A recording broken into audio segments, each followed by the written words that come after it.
리틀 도서관, 매주 한 권, 휴먼 터치. 저는 일상에서 책과 다정하게 지냅니다. 사람과 세상과 더 다정하게 지내고 싶어서 책 맛보기를 합니다. 이번 책은 라틴어 수업입니다. 저자는 바티칸 대법원의 변호사이기도 했던 한동일입니다. 저자는 공부가 일상인 삶을 살았던 자신을 공부하는 노동자라고 했습니다. 이 책은 2010년부터 2016년까지 대학에서 했던 강의를 정리하여 2017년에 출간한 것입니다. 이 책이 어떤 책인가는 그 당시에 강의를 들었던 수강생들이 써준 추천글에서 일목요연하게 드러납니다. 그 추천글 일부를 인용해 봅니다. 라틴어는 죽은 언어라는 말도 있지만 수업에서 배운 라틴어는 마치 살아 움직이는 것처럼 생생했다. 수업을 듣다 보면 어학 공부가 아닌 인문학을 배우고 있다는 느낌을 자주 받았다. 무엇보다 강의를 통해 고통을 이겨내는 법을 연습할 수 있었고 삶을 살아가는 방법을 배웠다. 수업은 단순히 라틴어를 가르치는 외국어 강좌가 아니라 고대 로마로부터 현대 이탈리아까지 아우르는 유럽의 역사에서부터 철학, 신학, 지리, 사회, 어학에 이르는 통합 교양 강좌였다. 교재나 이론에 갇힌 지식을 배우는 것이 아니라 더 넓은 세상과 다양한 사람들에 대한 이야기, 그리고 세상을 살아가는 데 필요한 태도와 마음가짐에 대해 배울 수 있었다. 다른 강의들과 달리 아주 특별한 점이 있었다. 라틴어만을 가르치는 것에 그치지 않았다. 로마 시대의 교육과 법, 사회 문화와 여러 제도 등을 배우면서 안목이 확 트였다.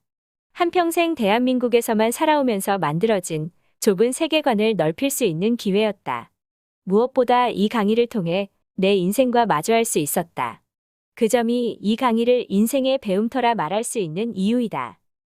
제자 8명이 정성껏 써준 추천글들은 저자가 했던 수업 현장의 진실한 열기를 충분히 상상하도록 해줍니다. 저자의 첫 수업을 수강했던 사람은 24명이었다고 합니다. 그 다음 학기에는 67명이 되고 이후에는 200명이 넘게 되어 강의실은 늘 만원이었다고 합니다. 비대면 코로나 시대 이전 대학 현장에서 이루어졌던 활기찬 강의를 청강하는 기분으로 책을 펼칩니다. 강의에 매진하던 저자의 모습을 떠올리게 하는 책의 서문을 옮겨봅니다. 매일 열심히 강의 준비를 했다. 강사라는 직업은 정말 하루 벌어 하루 사는 사람과 다르지 않다. 며칠 꼬박 준비를 해도 1시간 강의를 하면 끝이었다. 그래서 늘 바쁜 나날들이었고 한 학기가 어떻게 흘러갔는지도 모르게 지나갔다. 저자가 강의에 바친 순정이 오롯이 느껴집니다. 그 열정은 당연히 수강생들에게 전달되었을 것입니다. 책은 한 학기를 마치면서 수강생들이 건네준 손편지와 카드도 공개하고 있습니다. 저자가 그것들을 얼마나 소중히 간직하고 있었는지 능히 짐작할 수 있습니다만, 동시에 저자 자신이 얼마나 괜찮은 강의를 했는지 한껏 자랑하는 우쭐함도 읽혀집니다. 가르치는 자로서 지극히 마땅한 직분을 수행한 담대한 모습이 혹시나 희석되지는 않았을까 하는 노파심이 듭니다. 학문 앞에서 인간이 가져야 할 태도는 겸손밖에 없다고 말한 저자의 본 모습과 괴리되어 보이니 말입니다.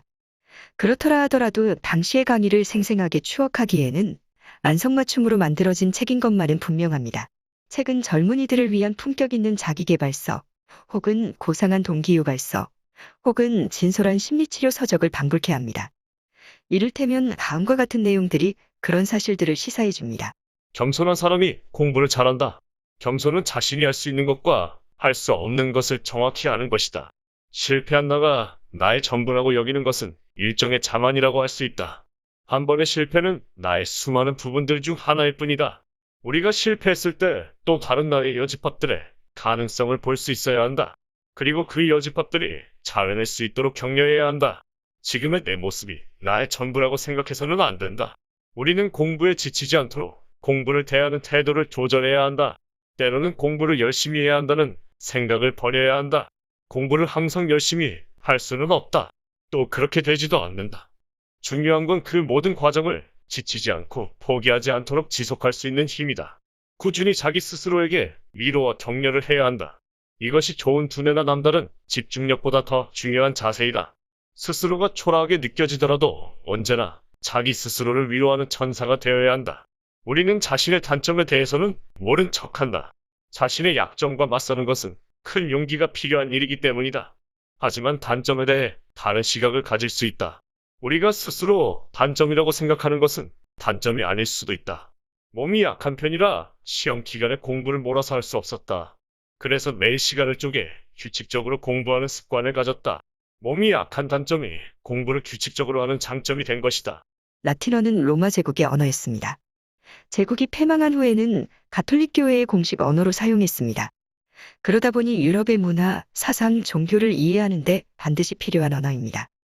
저자는 대학이나 기업이 표방하는 모토 중에 라틴어로 된 것이 많다고 합니다. 우선 라틴어가 도대체 어떤 언어인지 저자가 설명하는 라틴어에 관한 배경 설명들을 나열해 봅니다. 라틴어는 공부하기 어려운 언어이다. 지금은 쓰이지 않는 언어이다. 하지만 라틴어는 지금도 우리 생활 곳곳에서 만날 수 있다. 유비쿼터스 비전, 아우디 에쿠스, 아쿠아 스텔라, 트라우마 등과 같은 말들이 라틴어에서 온 말들이다. 레오나르도 다빈치는 36세 라틴어를 독학으로 공부하기 시작했다. 이탈리아어로 번역되지 않은 문학, 철학, 역사 고전을 읽기 위해서였다. 인문학을 통해 자신의 두뇌를 새롭게 바꾸고 싶어 했다. 다빈치는 타고난 천재들의 사고를 따라가지 못해 애를 먹었지만 포기하지 않았다. 인문학 고전들을 라틴어 원전으로 읽으면서 묻혀있던 천재성을 발휘할 수 있었다. 이탈리아에서 라틴어를 잘하지 않고서는 대학에 진학하기가 어렵다. 라틴어는 유럽의 고등학생들에게 그저 죽은 과거의 언어가 아니다.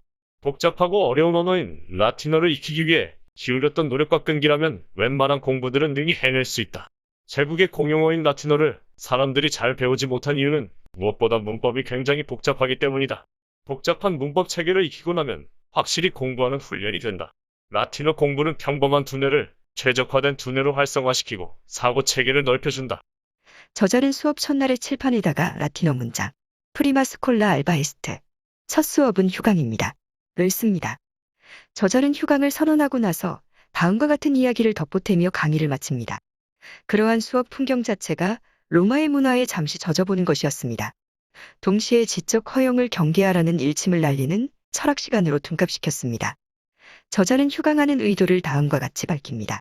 이 말은 사실 로마 시대의 교사가 학생들에게 수업 첫날 하는 말이다. 이제 평소와 다른 잉여 시간이 생겼다. 하지만 이 시간은 그냥 주는 시간이 아니다. 생각지도 않게 생긴 이 시간 동안 해야 할 일이 있다. 그건 바로 운동장으로 나가 봄 기운에 흩날리는 아지랑이를 보는 것이다. 라틴어 아지랑이는 보잘것없는 것, 그런 마음 상태를 나타내는 오리무중이라는 뜻도 있다. 인도 유럽어 작은 구름에서 유래한 말이다. 이것을 그리스어가 차용하고 다시 라틴어가 그리스어를 수용한 것이다. 이 단어의 유래를 따라가다 보면 참으로 긴 시간을 되돌아보아야 한다. 우리 마음속에서 봄날의 아지랑이처럼 피어오르는 기운을 보는 일도 마찬가지이다. 아지랑이라는 단어가 억겁의 시간 속에서 형성되었다는 것을 생각하며 시시때때로 그렇게 우리 마음을 보아야 한다. 공부한다는 것, 살아간다는 것은 우리 마음속의 아지랑이를 보는 일이다. 이 단어가 원래 의미하는 대로 보잘것없는 것, 허풍과 같은 마음의 현상을 들여다보기 바란다. 저자는 라틴어에 정통한 이탈리아 저술가가 집필한 라틴어의 고상함에 대하여 를 간략하게 소개하고 있습니다. 그 책이 소통의 중요한 도구로서 라틴어가 고상하다는 점을 설파했다고 말입니다. 라틴어가 소통의 문제를 어떻게 해결하는 언어였는지 책의 내용을 옮겨봅니다. 라틴어가 가지고 있는 특성 중에는 상대를 존중하고 인정하는 측면이 있다. 외국에서 생활하면서 한국어가 참 거칠다고 느꼈다. 연장자는 나이 어린 사람을 쉽게 하대한다. 계급에 따라 말의 태도도 달라진다. 이런 언어 태도에 불쾌했던 적이 꽤 있다. 그에 비해 라틴어는 상대가 누구든지 간에 내려다보지 않는다. 수평성을 전제로 하고 있는 것이다. 상대에 대한 존중과 배려, 수평성을 가지고 있는 라틴어가 로마인들의 사고와 태도의 근간이 되었을 것이다. 저자는 라틴어에서 느낀 미묘한 재미에 대해서도 다음과 같이 들려줍니다. 오버에딜의 베리타티는 우리말로 번역하면 진리에 복종하라는 의미이다. 오버에딜에는 단순한 명령이 될 수 없다. 여기서 라틴어의 묘비가 드러난다. 라틴어 명령에는 능동 명령과 수동 명령이 있다. 여기에 사용된 오버에딜에는 수동 명령이다. 수동 명령을 사용하는 것은 진리는 진리 그 자체이기 때문에 고개를 숙이는 것이지, 외부의 힘에 의해 고개를 숙이는 것은 진리가 아니기 때문이다. 즉 강압에 못 이겨 순종하는 진리는 이미 진리가 아니라는 의미인 것이다. 하지만 우리말은 라틴어의 이 미묘한 구분과 차이를 나타내지 못하고 진리에 복종하라는 말로밖에 표현하지 못한다. 저자는 학문과 종교가 모두 다친 사고를 유연하게 할 수 있는 도구가 되기를 바라는 듯합니다. 저자는 서구 문화와 역사가 그리스도교라는 단 하나의 종교 틀에만 갇혀 있지 않았다는 사실을 일깨워줍니다. 종교만으로 해결할 수 없었던 문제들은 철학이나 법학 등의 학문으로 끊임없이 접근하고 적용하면서 보충해 왔다고 합니다. 호기심을 견지하며 흥미진진하게 읽어나갔던 저자의 논지를 옮겨봅니다. 중세시대 처음 1000년 동안 교회의 권위가 정점에 달하게 된다. 그러면서 성경이 법률적 차원의 공통 규범이 됐다. 하지만 시간이 지나면서 사람들은 성경이 현실의 모든 문제를 해결해 줄 수 없다는 걸 절감하기 시작했다. 결국 중세 사람들은 성경의 가치를 변함없이 인정하고 유념하면서도 세속의 학문과 연계해서 문제를 풀고자 했다. 이것이 유럽에서 대학이 탄생한 배경이다. 이 점은 오늘날 그리스도교를 신앙으로 가진 사람들에게 시사하는 바가 크다. 인류 역사상 종교와 신앙의 가치가 최고조에 이른 중세시대에서조차 성경의 가치만으로 현실의 문제를 해결하는데 이미 한계를 드러냈다는 걸 의미하기 때문이다. 그래서 중세시대의 사람들은 성경의 가치는 유념하되 세속의 학문과 연계해서 문제를 해결하려고 했다. 우리가 잘못 알고 있는 것 중 하나가 중세시대에는 하나의 교리와 신조만을 강요했다는 것인데 사실은 그렇지 않았다. 이것을 보면 그 시대의 사람들이 오늘날의 그리스도인들보다 더 유연하고 탄력적으로 사고했다는 것을 알 수 있다. 신학과 법학이란 학문이 그리고 종교가 경직되고 닫힌 사고의 실타래를 좀 더 유연하게 풀어갈 수 있는 도구가 될 수 있기를 희망해 본다. 우리는 사람의 규정을 교리로 가르치며 신을 헛되이 섬기고 있는 것은 아닐까? 그래서 서구의 역사는 그에 대한 반전으로 끊임없이 신이 존재하지 않더라도 나는 가정할 인간 이성으로 인간과 법, 철학과 윤리를 찾아갔는지도 모른다. 이를 유럽에서는 세속주의라고 불렀는데 아마도 그 여정은 신의 존재 여부를 떠나 인간에게 통용될 수 있는 합리를 찾아가는 과정이었을 것이다. 이탈리아 땅에서, 그것도 교황청립대학교에서 석사와 박사학위를 취득한 저자의 종교관이 참으로 인상 깊었습니다. 옹졸하거나 옹색해 보이지 않아서 말입니다. 라틴어와 그리스도교에 흠뻑 젖어서 꽤 오랜 세월을 살아온 저자가 밝히는 종교관이기에 어느 정도 설득되어지는 부분도 있습니다. 학문과 종교를 동시에 심층 탐구해온 저자가 다음과 같이 종교의 유래를 설명합니다.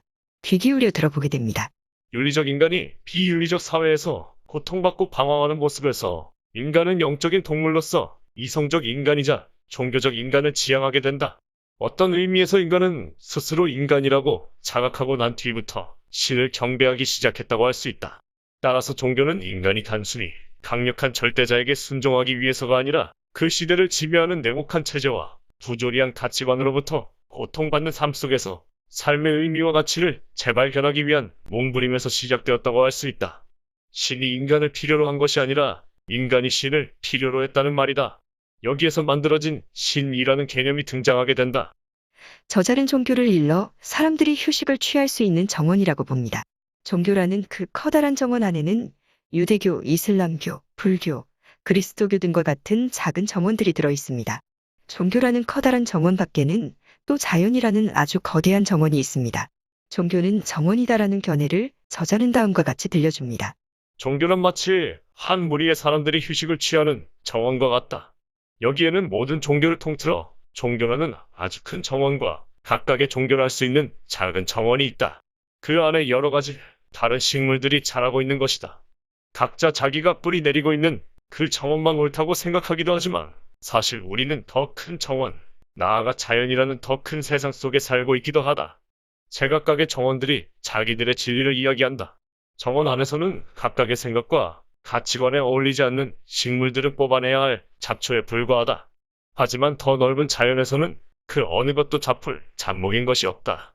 더 넓은 자연에서는 틀렸다가 아니라 다르다라는 것, 틀린 존재가 아니라 다른 존재라는 것을 인정받는다.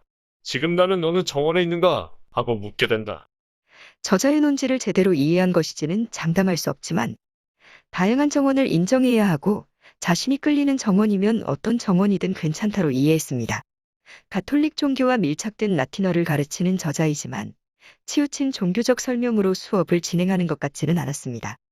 그래서 오히려 더 신뢰할 수 있었는지도 모릅니다.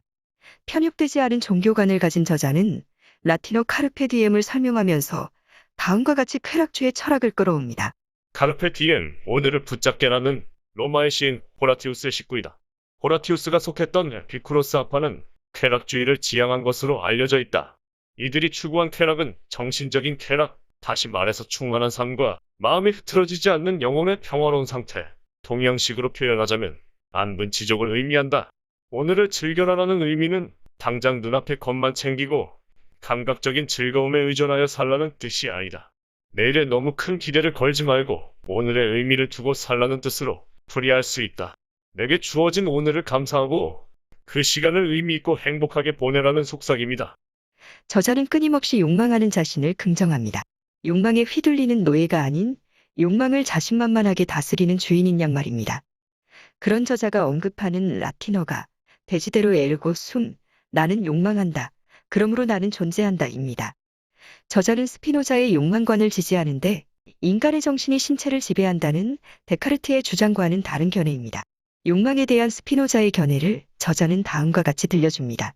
스피노자에게 욕망이란 그 자체로 선하거나 악하지 않다. 그에게 욕망이란 모든 자연 만물이 따르는 자연 법칙에서 생겨난 것에 불과하다. 스피노자는 정신과 신체 가운데 어느 하나가 다른 하나를 지배하지 않는다고 생각했다. 신체에서 일어나는 충동이나 정신에서 일어나는 의지에 원천이 똑같이 욕망이라고 본다. 욕망을 없애려 하거나 억압하려고 하면 오히려 인간을 무기력하고 굴종적인 존재로 만들기 때문에 스피노자는 이성으로 인간 욕망을 지배하거나 억압해서는 안 된다고 생각했다.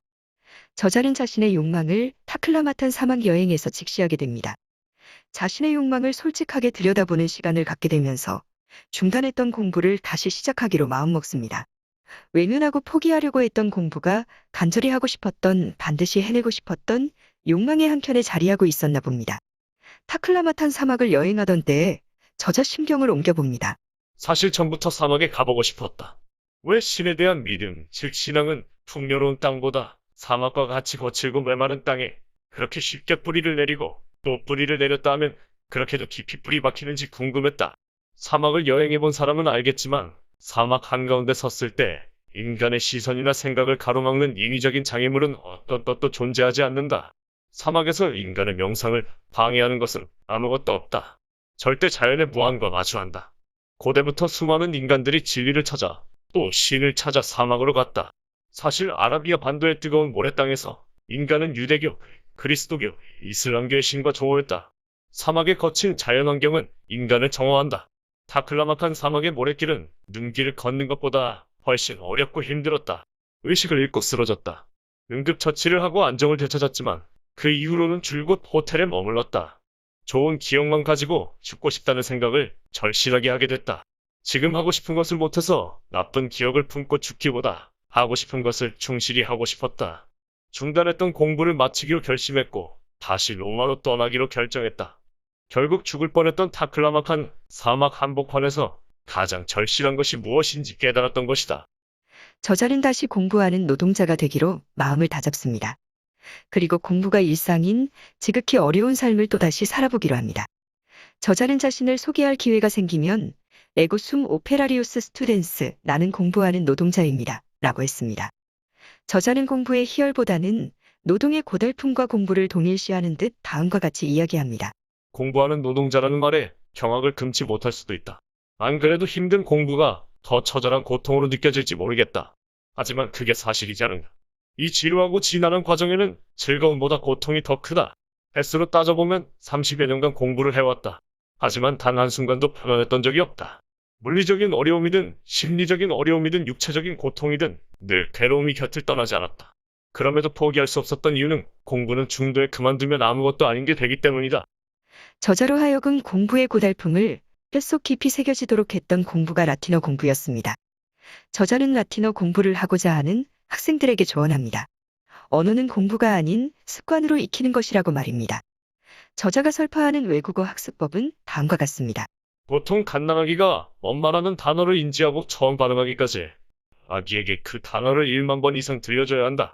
아기는 엄마의 말을 통해 뇌의 용량을 늘려나가고 세상을 이해해 나가는 것이다. 아기들이 말을 배우는 과정을 들여다보면 언어를 학습하는 가장 쉬운 방법을 알 수 있다.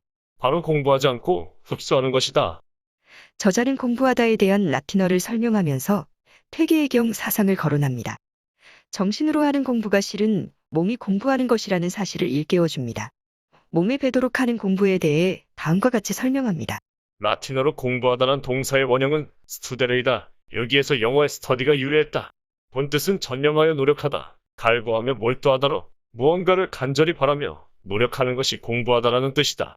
우리나라에서 퇴계의 경 사상을 학습법에 적용하면 한 곳에 몰입하여 다른 쪽으로 마음을 쓰지 않는 것으로 해석할 수 있는데 세계는 이를 학습에 으뜸 중에 으뜸으로 꼽았다. 아울러 그는 공부가 몸에 배도록 익히는 작업이 중요한데 익히는 일은 어떤 것이든 하나에 몰입하는 이른바 정신 집중이 가장 좋은 방법이라고 전했다. 저자는 이 또한 지나가리라 호쿠오케 트란시비트를 설명할 때는 이규보의 경국이상국집에 나오는 부처의 말씀을 다음과 같이 언급합니다. 1241년 이규보가 동국 이상국집에서 부처님 말씀을 본래 얻고 읽는 것은 없고 잠시 머물 뿐이라 했다. 불가에서 완전이란 없다. 진정한 완전이란 완전의 상태에 머물지 않는 것이다. 우리의 인생도 없고 우리 일들이 일어나고 또 지나가고 그렇게 반복해가는 것이다. 완전이란 이미 이루어진 상태가 아니라 시시각각 새로운 창조다. 라는 말은 그래서 생각해볼 만하다. 저자는 이 또한 지나가리라는 심정으로 사는 사람은 얼굴이 달라질 수 있다고 여기는 듯합니다. 매일 걱정에 파묻혀 잠 못 이루거나 화를 참지 못하는 사람과 근심을 훌훌 털고서 잘 웃어넘기는 사람은 표정이 달라질 것 같습니다. 성정과 감정이 쌓여서 표정이 된다는 내용은 새겨두고 싶어서 옮겨보기로 합니다. 표정은 그 사람에 대해 알 수 있는 아주 좋은 도구이다. 거울 속에 비치는 자신을 보고 웃는 것은 나 자신에 대한 위로와 격려이다. 또 다른 타인에게도 웃어줄 수 있었으면 하는 바람이자 그렇게 하겠다는 의지이기도 하다. 우리가 절망하고 포기하고 싶은 마음을 내일로 미룰 수 있는 힘은 끊임없이 자신에게 웃음을 주는 애가 존재할 때 가능하다. 저자는 라틴어 수업 첫날 라틴어 아지랑이를 설명하면서 각자 마음 안에 있는 허풍을 직시하라고 주문했습니다. 그 주문을 책을 덮는 이 시간까지 쭉 마음에 품어왔습니다. 리틀 도서관 매주 한 권 휴먼터치라는 이름으로 책 맛보기를 하는 저의 보잘것없는 허풍을 들여다보면서 말입니다. 부끄럽습니다. 하지만 유치한 책 맛보기를 이어가는 저를 위해 저자는 다음과 같은 말도 넌지시 건네줍니다. 책을 덮으며 옮겨봅니다. 내 안에 유치함을 발견했다면 그것을 비난하거나 부끄러워하기보다 그것이 앞으로 무엇이 될까? 끝내 무엇을 만들어낼 수 있을까 상상해보는 건 어떨까? 이만 책 맛보기를 마칩니다. 지금까지 리틀 도서관 매주 한 권 휴먼터치 황진이었습니다. 책 맛보기는 그저 제가 경험한 책, 사람, 세상 이야기일 뿐입니다. 이야기하다 보면 사람이 덜 된 저 자신을 즐겁게 발견하게 됩니다.